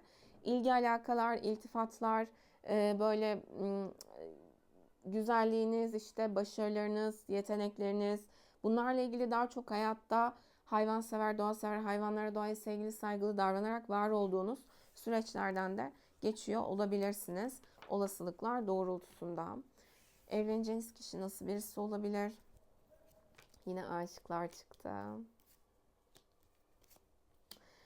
Bakın önceki destede aşıklar ve imparator çıkmıştı. Burada da aşıklar ve imparatoriçe çıktı. Şimdi şöyle söyleyeyim. Şurada tanıyor musunuz diye de bakalım. Ben yolculuk ve fiziksel mesafe enerjisini görüyorum. Yani ben çok şey hissetmedim burada. Sanki kartlar diyor ki önündeki süreçte tanıyabilirsin. Yani özellikle yolculuklar, kadersel süreçler, belki başka şehirde, başka ülkede hayatın sizi oraya götürmesi ya da onu sizin yanınıza getirmesi. Böyle kadersel yolculuklar, kadersel süreçler, çok konuşmayı sevmesem de iki destede de ne kadar kadersel kartlar çıktığını görüyorsunuz zaten. Yani burada kartlar diyor ki şu anda sanki tanımıyorsunuz ama böyle bir ne bileyim, böyle sosyal medyadan tanışma gibi, böyle uzaktan tanıma gibi, böyle bir durumun ardına ortak arkadaşlar olabilir. Böyle sosyal medya üzerinden ortak böyle noktalar bulup konuşmak olabilir. Bunun ardından sanki özellikle erilin dişilin yanına gelmesi gibi bir şey hissettim ama belki sonrasında dişil de gidebilir gibi. Hani böyle yolculukların çok ilişkinizde şeyi olabilir, bu kişiyle ilişkinizde. E, Eğlenmeyi seven, şakacı, esprili, sosyal medyayı aktif kullanan birisi olarak görüyorum. Arabası olabilir, yolculuk yapmayı, seyahat yapmayı seven birisi. Arabalarla ilgili konular ya da seyahatlerle ilgili konular. Bunlarda yetenekleri olan birisi olabilir gördüğüm. Aynı zamanda sanki böyle daha çok arkadaş, flört karışımı bir tanışmanın bu kişinin kararlılığıyla, aslında ilişkiyi daha ileriye götürme isteğiyle, sizi yakın gelip böyle yakınınıza gelip tanımak isteyerek belki ileriye götürmesiyle evliliğe evrilebilecek bir ilişki. Burada dişil enerji biraz belki kendini geri çekebilir ama aslında ne kadar değerli olduğunu da yine hissedebilir bu ilişkiyle. Yani burada da söylediğim gibi bir şey hissediyorum. Fiziksel mesafe, yolculuk teması, bunu hissediyorum kartlarda. Şu anda tanıdığınız değil ama böyle yaptığınız işler üzerinden olabilir, seyahatler üzerinden olabilir. Hayatın bir şekilde karşınıza sanki getirebileceği birisi. Ve burada özellikle dişil enerjiler çok böyle kaliteli, hayvansever, doğasever, hayvanlara, doğaya sevgili, saygılı davranarak yaşayan kişiler olabilir. Sanki o kalitenizi siz korudukça burada. Hayat zaten onu yani sen akışta kaldığın için sana denk olanı hayat zaten sana getiriyor diyor. O seni seçecek. Yani burada kadınlar için özellikle bunu görüyorum. Burada o sanki sizi seçerek geliyor. Ben seni tanımak istiyorum. Ben işte sosyal medyada seni gördüm ya da şu yolculukta sana denk gelmiştim. Deyip böyle onu böyle geliştirmek istemesi gibi bir enerji görüyorum burada kartlarda. Biraz böyle eğlence hayatı, sosyal hayatı renkli olan birisi olabilir. Belki bazılarınız, bazı kadınlar özellikle bu yüzden de biraz kendini geri çekmek isteyebilir. Atıyorum işte bunun etrafında çok böyle hani lay lay lom kişi var gibi gözüküyor. Güvenilir mi acaba? Bu böyle soru işaretleri kafanızda dönebilir ama o sana güvenilirliğini, seninle ben işte yine bakın bu araba ve imparatoriçe kartı Güneş Ay Tarot'la kartımda kendinizle ilgili olan açılımda çıkmıştı ve demiştim ki bazılarınız evlilik sürecine girebilir. Bakın aynı kartlar burada tekrar çıktı. Burada. O videomu da izleyin. Yine abone de olun. Zaten tüm açılımlar bu niyetlere abone olan kişiler, hayvansever, doğa sever, hayvanlara doğaya sevgili, saygılı davranarak yaşayan kişiler ve enerjiler için yapılıyor. Burada yine mi netlememişim? Burada zaten niyeti ciddiyet, niyeti evlilik bunun için hayatına girecek diyor. Ben şey görüyorum. Şu an tanımıyor gibi gözüküyorsunuz ama kararlılıkla, sorumluluk alarak burada ya iş, kariyer, eğitim, para bağlantılı konular üzerinden ya da seyahatler üzerinden sizi tanımak isteyebilecek, hayatınıza girebilecek yine çok kadersel etkili birisi olarak gözüktü kartlarda ve onun sizi seçeceğini görüyorum. Yani böyle arkadaşlık ya da böyle konuşuyordunuz, ediyordunuz, sosyal medya tanışıklığı ya da bir seyahatte tanıştınız, uzaktan gördünüz, işte sosyal medyadan belki bir tanışıldı. Bunun devamını getirmek isteyebilecek birisi. Sanki eril taraf özellikle. Hani kadına geliyor ya da kadını tanımak için işte belki seyahat ediyor diyor. Hani yüz yüze de görüşelim ya da şurada seni görmüştüm. Tekrar nasıl görebilirim? Seni tekrar nasıl yakından tanıyabilirim? Bunun için eril taraf uğraşacak diyor kartlar burada. Belki birazcık sosyal çevresini, yaptığı işleri falan da böyle sizi etkilemek için kullanmaya çalışabilir. Çok seyahat eden birisi olarak görüyorum. Sosyal medyayı aktif kullanıyor olabilir. Arkadaş çevresi geniş, hatta kadın arkadaşı çok olan birisi olabilir. Burada gördüğüm. Ee, Kadın ruhundan anlayan birisi ve sizin peşinizden gerçekten sizinle evlenmek için koşabilecek ve sizi de bu anlamda tatmin edebilecek birisi olarak gözüküyor olasılıklar doğrultusunda.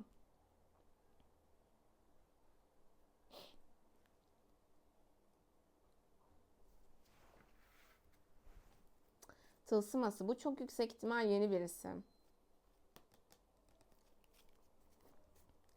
Sana hak ettiğin değeri, evliliği, o sağlam belki işte o geleceği sunabilecek birisi.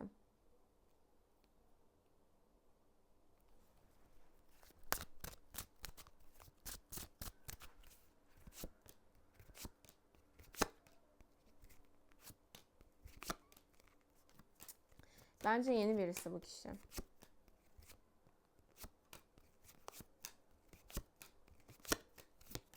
Geçmiş bağlantılı da beklediğiniz birisi olabilir ama orası sanki daha çok zaten uzak durmanız, zaten korunduğunuz gereken bir yer, korunduğunuz bir yer gibi gözüktü.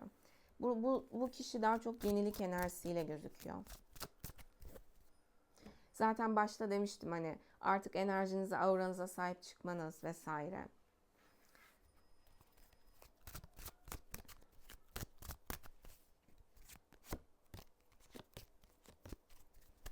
Evet, bu açılım için çıkanlar bunlar. İşte burada yok o nesiydi, dıdısı neydi, bu odası neydi. Bunu söylüyor, tamam mı? Daha zorlama yani. Duyman gereken bu şu anda.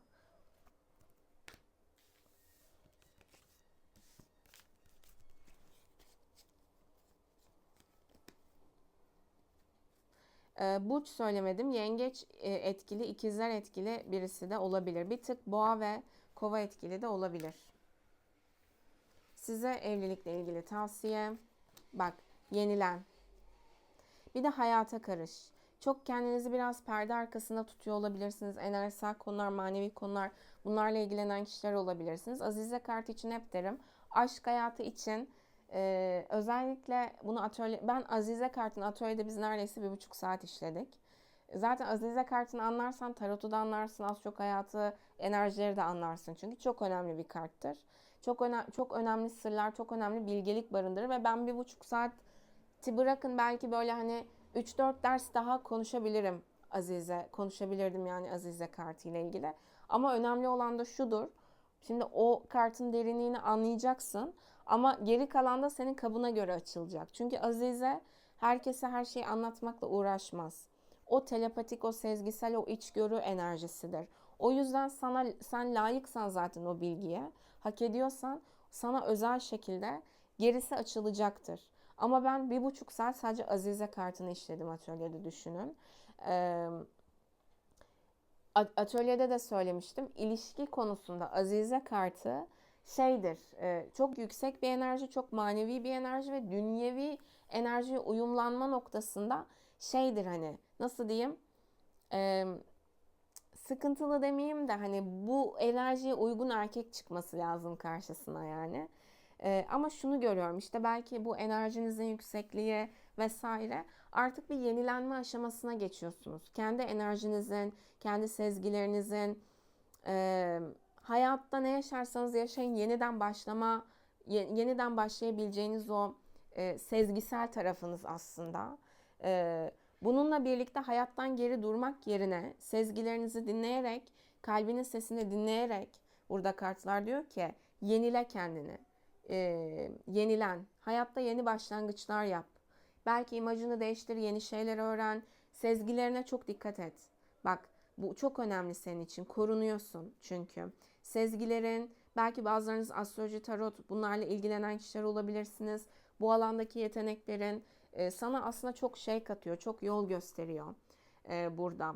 Ve sen kendi hakikatine, kendi özüne uygun davrandığında zaten sana uygun olan, senin hayallerindeki o kişi hayatına gelecek. Sen zaten akışta kaldığında, çok da fazla böyle kendini sürekli hayattan geri tutmadığında, böyle kendini perde arkasına gizlemeyi bıraktığında, bilgilerini, enerjini, belki güzelliğini, artık hayata karıştığında, hayata karışmanız lazım. Sen hayata karıştıktan sonra hayallerindeki gibi senin için doğru kişi zaten senin karşına çıkacak. O yüzden iyiye, güzele odaklan. Ama böyle çok da perde arkasında kalma.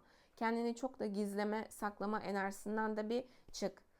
Diyor kartlar, sizi nasıl tanıyacak, nasıl görecek yani o kişi seni.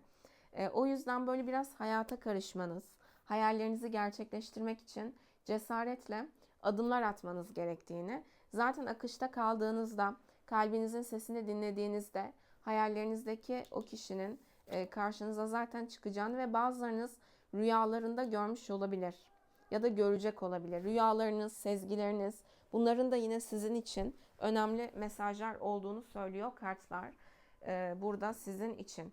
Evet, ikinci destem zaten Azize çıktı. Burada belki astroloji, tarot, ilmi konular, enerjisel konular, manevi konular, bunlara da yetenekli ya da meraklı kişiler olabilirsiniz. Burada bu yeteneklerini de değerlendir diyor kartlar. Hayallerini gerçekleştirme doğrultusunda. Hayata karış, yani başlangıçlar yap. Kendini geri planda tutma artık.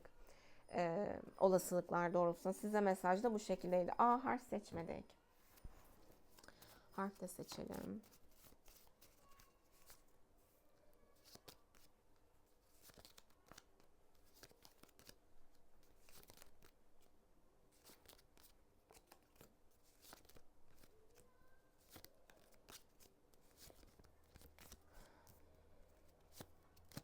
Evet, çıkan harfler de bu şekildeydi. B, V, E, J, Y, S, Ş, U, L, K. Evet, ikinci deste abonelerimdeki niyetime uygun kişiler ve enerjiler için olasılıklar doğrultusunda bu şekildeydi.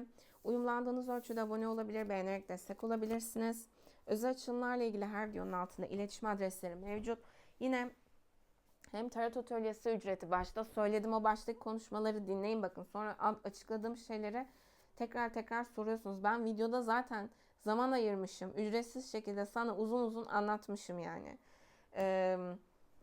Atölye ücreti ve özel açılım ücretleri bu haftadan sonra değişecek. Kayıt yaptırmak isteyen de, randevu oluşturmak isteyen de yine Instagram DM üzerinden ya da internet sitesi üzerinden kayıtlarını ya da randevularını oluşturabilir. Evet, şimdi 3. desteğiyle devam ediyoruz. Evet, 3. desteği seçenler, abonelerimdeki niyetime uygun kişiler ve enerji için. Ay, açmayacaktım ama açıldı. Neyse, en son açacaktım. Şimdi evlilikle ilgili 3. desteği seçenler, abonelerimdeki niyetime uygun kişiler ve enerji için. Evlilikle ilgili güncel enerjiniz. Evleneceğiniz kişi nasıl birisi olabilir? Ve tanıyor musunuz bu kişiyi şu anda olasılıklar doğrultusunda? Evleneceğiniz kişiyi. Evlilikle ilgili size kartların tavsiyesi, mesajlarını. Evet, 3. desteği seçenler, abonelerimdeki niyetime uygun kişiler ve enerjiler için. Siz de burada daha çok kariyerinize, hayatta köklenmek, hayatta var olmak, zorluklara rağmen, değişim dönüşümlere rağmen, yani nelerden geçtiniz ama şu anda yükseliyorsunuz ve neleri atlattınız ve yükseldiniz.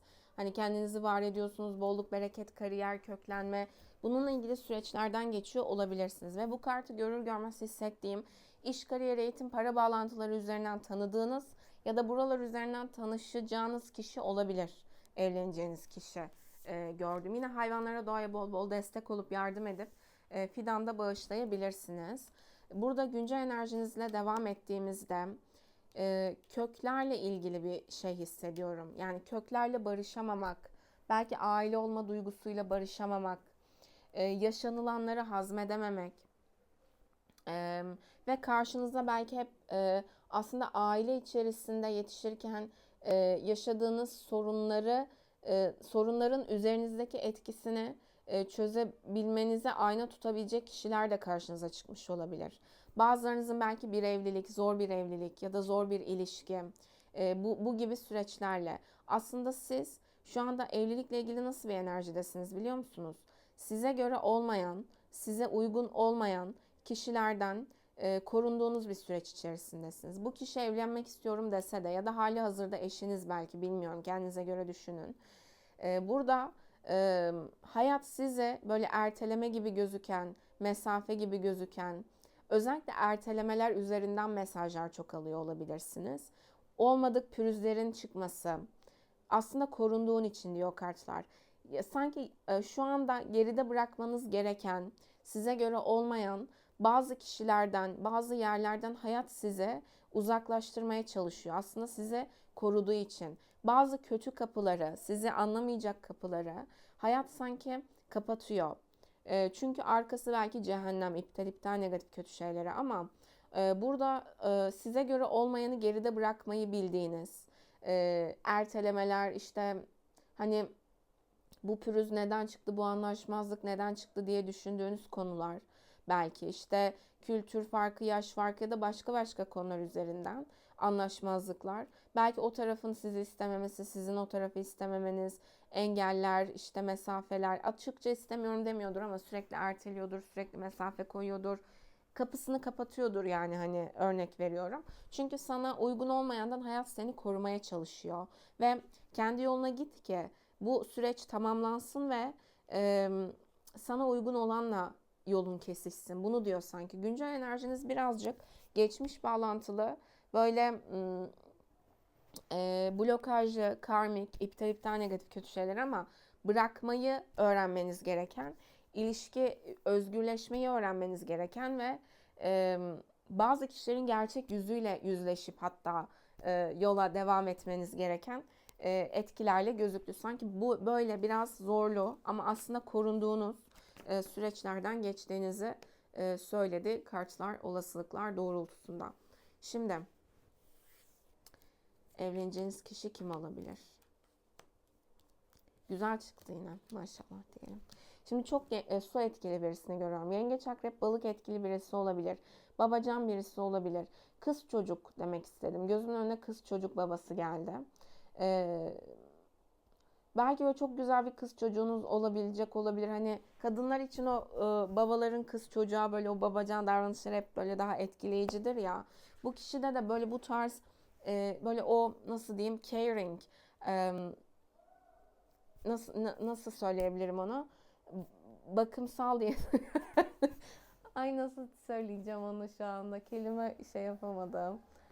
Eee, Gözeten, yani böyle bakan, gözeten, umursayan, şefkat gösteren tavırları olabilir ve size karşı da öyle. Yani böyle sizi böyle kraliçe gibi, prenses gibi hissettirebilecek.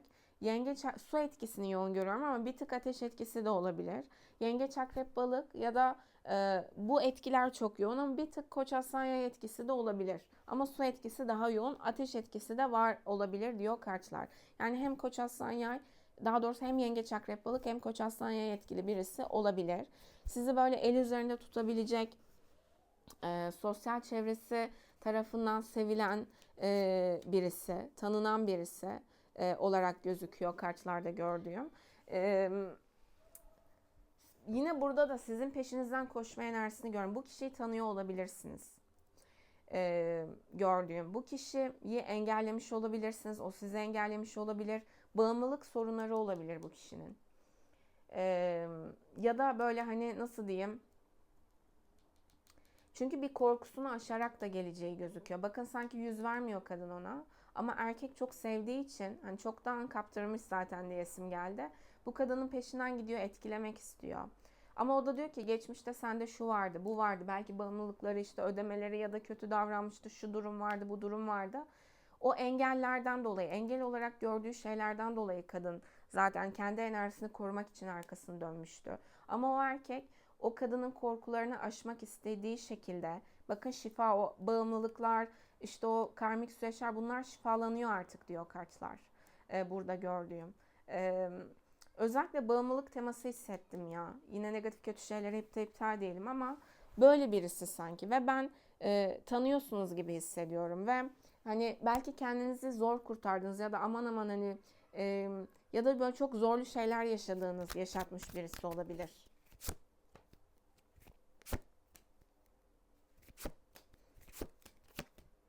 Tanıyorsunuz bu kişiyi. Ama sanki artık istemiyorsunuz, öyle düşünüyorsunuz ama evlenme potansiyeliniz de çıktı. Ama bu kişi de zaten kendini şifalandırarak, kendini düzelterek geliyor diyor ve sizi çok zor ikna edebilir. Yani siz bu kişiyi belki bir reddet, iki reddet, işte istemiyorum seni de falan, böyle süreçlerden geçirebilirsiniz gördüğüm. Yani bir bağımlılığı, toksik bir süreci şifalanmış birisi diyor kartlar. Bu özellikleri üzerinden tanıma potansiyeliniz gözüktü. Evet. Korkuyorsunuz hayatınıza girmesinden, bakın. Bunu görüyorum. Geçmişte çünkü yara almışsınız bu kişiden.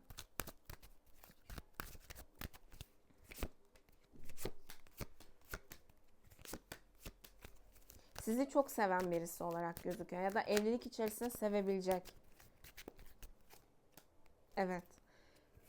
Seyahat etmeyi çok seven birisi olabilir. Yolculuk yapmayı çok seven birisi olabilir. Gördüğüm. Yine böyle kendine göre çekici bulduğu ya da böyle hani nasıl diyeyim sizi etkileyebileceğini düşündüğü böyle arabası falan olabilir. Onu da hissettirdi kartlar. Hmm. Sen geride bıraktıktan ve enerjini düşürebilecek kişiye mesafe koyduktan sonra seni sevdiği ve unutamadığı için peşinden koşarak seni kazanmak için gelebilecek birisi. Bağımlılık sorunları, psikolojik problemler, bunlardan geçmiş birisi ve o yüzden siz aslında geçmişte birbirinizi de deli gibi çekiliyorken tutkusal olarak, tensel olarak, duygusal olarak olmamış bir şeyler ve sen burada çünkü kupa kraliçesi de çıktı çektiğim ek kartlarda, eş enerjiler. Zamanda sevseniz de zarar verdiğini ya da bu kişinin belki bazı bağımlılıklarından özgürleşmediğini vesaire gördükçe yolunuza bakmışsınız ve siz yolunuza baktıktan sonra bu kişi belki bağımlılıklarını şifalandırıp gerçekten sizin için şifalanıp sizinle tekrar o engelleri aşarak yola devam etmek isteyebilecek birisi.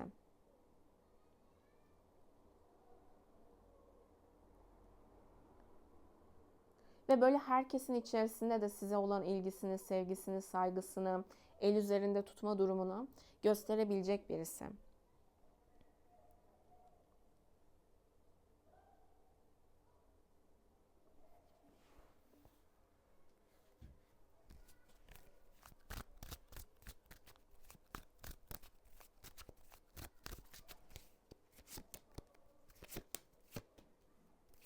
Bitirmeye karar verdiği birisi diyor kartlar. Bakın yine şu anda tanıyor musunuz dedim.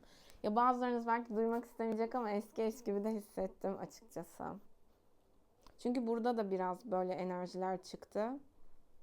Belki de siz uzaklaştıktan sonra kendini düzeltecek. Ya da şöyle söyleyeyim. Bazılarınız için şu da olabilir. Belki siz boşandıktan sonra karşınıza, belki boşanma sürecinde tanışmıştınız bu kişiyle ama bu kişinin de toksik durumları vardı. Belki siz dediniz ki aman aman zaten siz başınızı neyden kurtardınız hani. Bu anlamda da birisi olabilir gördüğüm. Çünkü resmi bir süreçten ya da bir bitirme kararının ardından karşınıza çıkabilecek birisi ama geçmişte böyle toksik bulduğunuz ya da yanlış bulduğunuz, olmaması gerektiğini düşündüğünüz için geride bıraktığınız, engellediğiniz birisi ve bu daha çok onun bağımlılıkları olabilir. Hani bu tarz konular nedeniyle gözüktü. Evet, bağımlılık enerjisini çok net gösteriyor. Acaba burada hani yasak ilişki falan gibi mi diye kart seçmek istedim ama yani kartlar çok burada net eril tarafta özellikle bağımlılık problemini gösteriyor. Negatif kötü şeyleri iptal değil. Bunu şifalandırarak Allah negatif kötü şeylerden korusun, uzak tutsun, negatif kötü şeyleri iptal. Negatif kötü şeylerden Allah korusun, Allah uzak tutsun diyelim. Burada işte siz yolunuza devam ettikten sonra sanki sizi kazanmak için, işte o evlilik yoluna girmek için kendini bu sıkıntılı süreçlerden, siz onun şifalanma motivasyonu olmuşsunuz. Bakın değnek kraliçesi ve yıldız. Ve o, bakın bu kupa kralı tarafındaki o şeytana şifa veriyor. Ama oturup da onun peşinde koşarak değil. Kendi hayatına bakarak.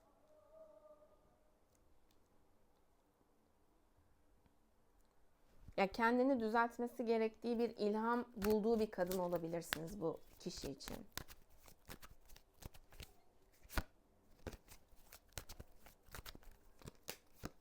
Merhametli, vicdanlı birisi. Çok böyle hani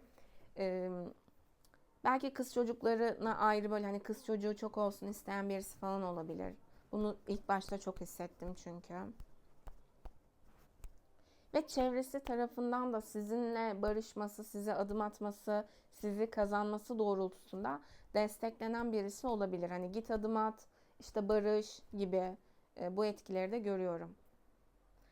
Ya tamamen yenilendikten sonra karşınıza çıkma potansiyelinde birisi.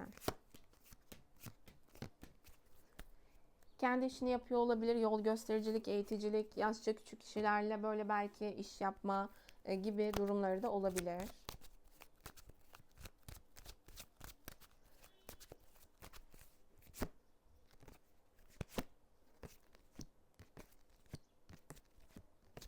Böyle temizlendikten sonra, arındıktan sonra karşınıza çıkma potansiyelinde gözüktü kendisi.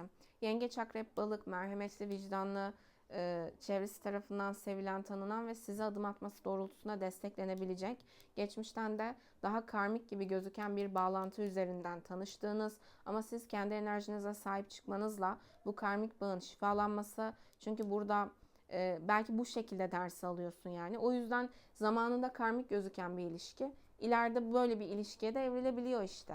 Yani o yüzden diyoruz enerji değişip dönüşebilir. Hala bunu anlamıyorsan bu kadar açıklamaya rağmen o senin sorunun yani. Evet, çok güzel kartlar çıktı biliyor musunuz 3 destede de. Maşallah maşallah diyelim. Şimdi ay size görmüyorsun. İstemediğiniz birisi olabilir ya da şu anda çok böyle ihtimal vermediğiniz, görmediğiniz birisi olabilir. Kendini attı. Masada dururken attı bir de yani.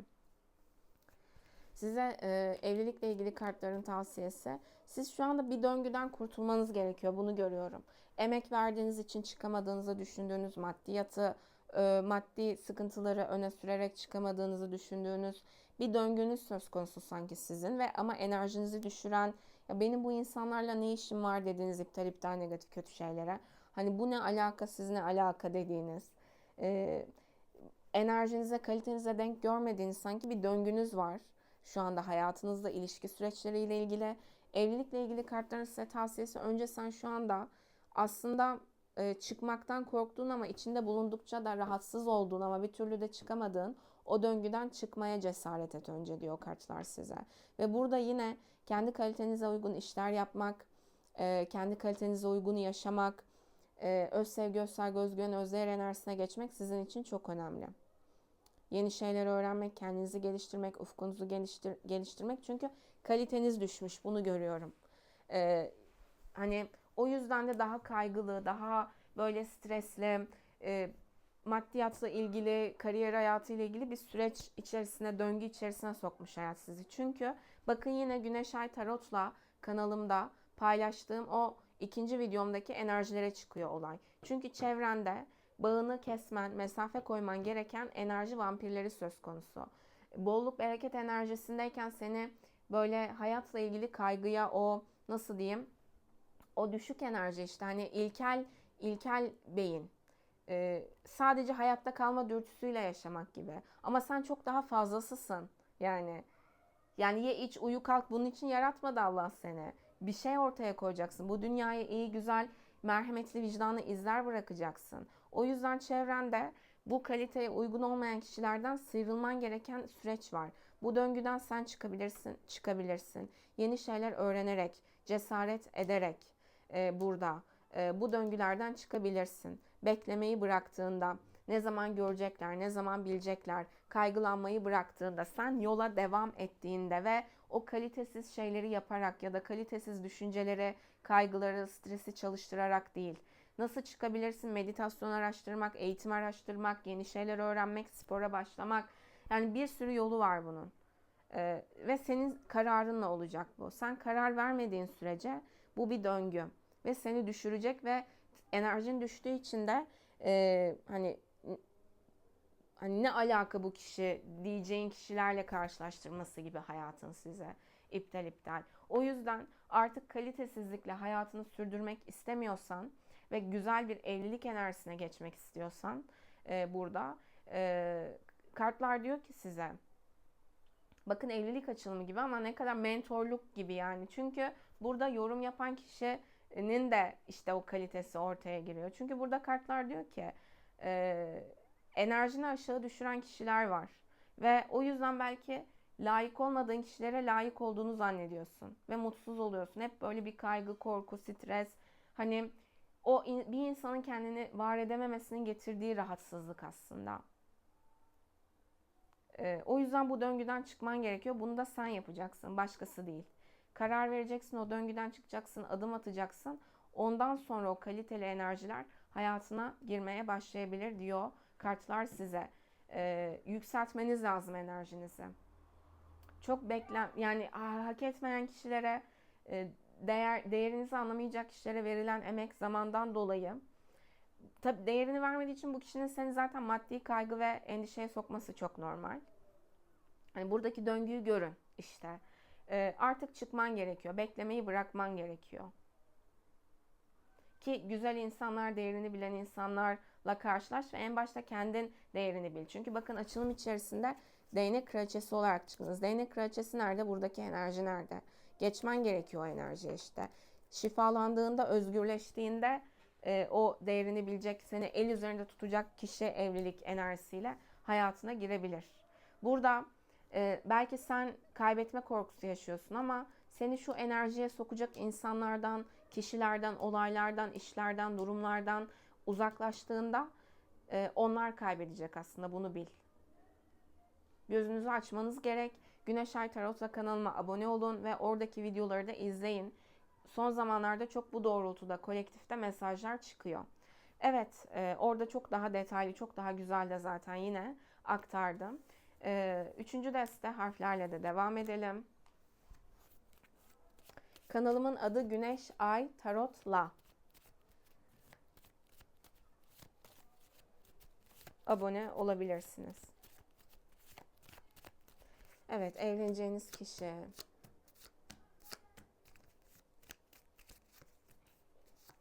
Kim olabilir?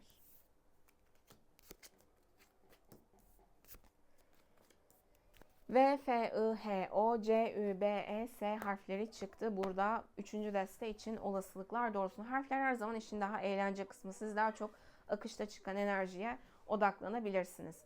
Evet. 3. deste abonelerimdeki niyetime uygun kişiler ve enerji için olasılıklar doğrultusunda bu şekildeydi. Uyumlandığınız ölçüde abone olabilir, beğenerek destek olabilirsiniz. Özel açılımlarla ilgili her videonun altında iletişim adresleri mevcut. Instagram DM ve mail aracılığıyla özel açılımlarla ilgili iletişime geçip bilgi alabilirsiniz. Aynı zamanda atölye ücreti ve özel açılım ücretleri bu haftadan sonra değişecek. Bu hafta son hafta. Hem internet sitesi üzerinden hem de yine iletişime geçip kayıtlarınızı ve randevularınızı oluşturabilirsiniz. Baştaki konuşmayı dinleyin ve Güneş Ay Tarot kanalıma da abone olun ve oradaki açılımları da izleyin. Evet, abonelerim, evet. Abonelerimdeki niyetime uygun kişiler ve enerji için olasılıklar doğrultusunda açılımlar bu şekildeydi. Kendinize iyi bakın, hoşça kalın.